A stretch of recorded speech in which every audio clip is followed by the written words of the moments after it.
খুবই কি বলবো, সাধুবাদ জানাই। বহু ছোটবেলা থেকেই আমি দেখছি যে দিস হ্যাজ বিন, মানে আমাদের আরও অনেকগুলো এরকম ছোট বড় নানান রকমের প্রতিষ্ঠান রয়েছে, খাদি রয়েছে, রেশম শিল্পী রয়েছে।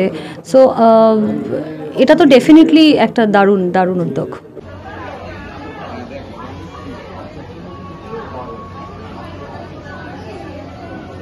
প্রচুর পিওর সিল্ক, তসর, গরদ, পালুচুরি, কটন, ড্রেস মেটেরিয়াল রয়েছে, কুর্তি রয়েছে, কুর্তা রয়েছে, সবকিছু মিলিয়ে রয়েছে।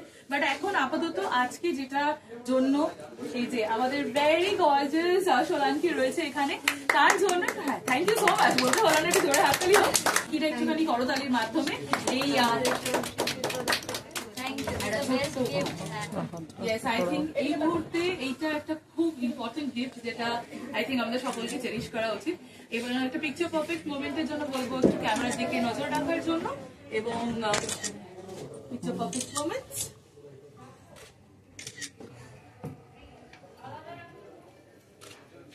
ওর 66th বার্থডে, আই থিঙ্ক এটাই যথেষ্ট।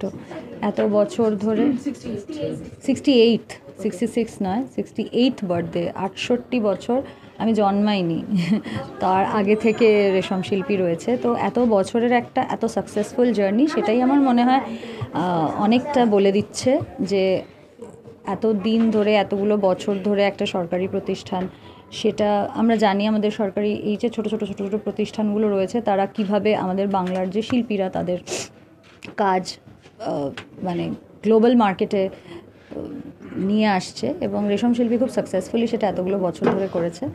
So I wish them all the best. সামনে সরস্বতী পুজো, ভ্যালেন্টাইন্স ডে, শাড়ি তো মাস্ট। হ্যাঁ, ভ্যালেন্টাইন্স ডেটা এখন আর অতটা ইম্পর্টেন্ট নয়, আমার মনে হয় টিনেজটা আমি কাটিয়ে চলে এসেছি। সরস্বতী পুজোতে ডেফিনেটলি শাড়ি পরবো। এই বছরে কি প্ল্যানিং রয়েছে? প্ল্যানিং অ্যাজ সাচ কিছু নেই। বন্ধু বান্ধবদের বাড়িতে সরস্বতী পুজো হবে, সেখানে যাব, শাড়ি পরে যাব, খাওয়া দাওয়া করবো, আড্ডা মারবো। এখন মোটামুটি পুজোর প্ল্যানগুলো এরমই হয়, কারণ ছুটির দিন তো। সো ইয়া, তো ছোটবেলায় নস্টালজিয়া কাজ করে সেই শাড়ি পরে।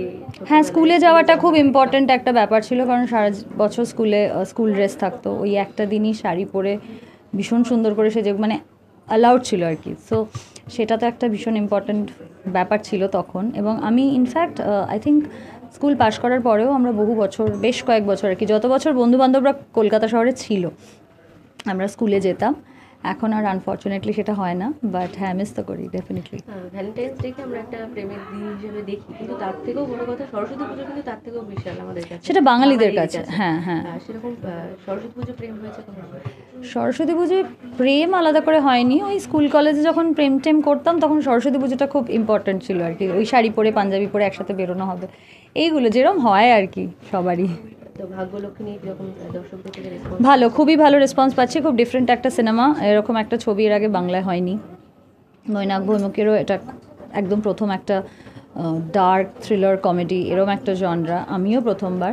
তো একটু তো ভয় ছিলই কেমন লাগবে মানুষের, তো এখন তাদের ভালো লাগছে, সেই জন্য আমাদেরও ভালো লাগছে। শেষ করব, যেহেতু সামনেই ভালোবাসার দিন আসছে, তো সোলাঙ্কির কাছে প্রেম মানে কি? বিশ্বাস, ভরসা, বন্ধুত্ব। সরকারের এই ধরনের উদ্যোগকে কি বলবো? খুবই কি বলবো, সাধুবাদ জানাই। বহু ছোটবেলা থেকেই আমি দেখছি যে দিস হ্যাজ বিন, মানে আমাদের আরও অনেকগুলো এরকম ছোট বড় নানান রকমের প্রতিষ্ঠান রয়েছে, খাদি রয়েছে, রেশম শিল্পী রয়েছে। সো এটা তো ডেফিনেটলি একটা দারুণ দারুণ উদ্যোগ।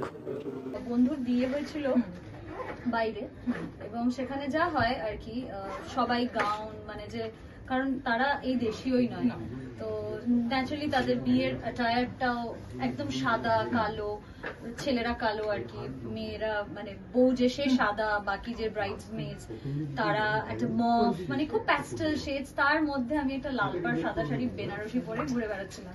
সো আমার মনে হয়েছিল, তার কারণ তুমি যেটা বললে, যে আমার মনে হয়েছিল যে এটা তো ওদের কালচারের একটা অনুষ্ঠান, কিন্তু আমি ওদের কালচারে নিজের কালচারটাকে বাদ দিয়ে পার্টিসিপেট করতে চাইনি। যেহেতু এটা একটা বিয়ে, আমি কলকাতায় বিয়ে বাড়িতে গেলে তো শাড়ি পরে যেতাম, তাই সেই বিয়ে বাড়িটাতেও আমি শাড়ি পরেই গেছিলাম। তো ইয়েস, প্রচুর কমপ্লিমেন্টস পেয়েছি, কিন্তু বড় উল্টোটা হয়েছে। কলকাতার লোকজন আমাকে ছবি দেখে বলছে, কেন শাড়ি পরতে গেলি, অন্য কিছু করতে পারতিস। আমার মনে হয়েছিল ওয়াই নট, মানে আমি কেন পরবো না? সো আমি পাহাড়ে, উনি যেরকম বলছিলেন যে উনি পাহাড়ে শাড়ি নিয়ে যান, আমিও পাহাড়ে বেড়াতে গেলে একটা শাড়ি নিয়ে যাই, কারণ ছোট থেকে সিনেমা দেখে দেখে আর কি পুরোনো বাংলা ছবিগুলো দেখে দেখে ওইটা একটা মাথায় বসে গেছে যে